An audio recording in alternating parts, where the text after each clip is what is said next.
One of the other tricks is sunlight. And if you don't have a southern facing window, it's really hard to start seeds, and you might need a grow light. So this is a grow light. I like this one because it's small. They're pretty cheap, but they do work. And this is a full spectrum, so it has both the blue and the red lights that you need for both germinating and for keeping the plants growing nicely after they're up and out of the soil. This is a small one. It just hangs, and you would want to hang this about a foot above.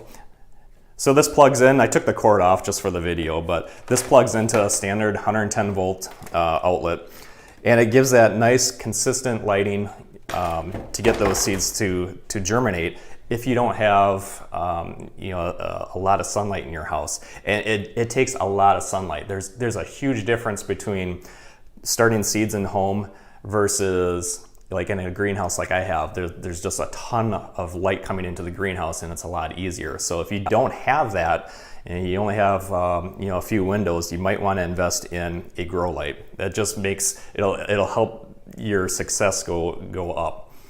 So thanks for watching. Hope you enjoyed it.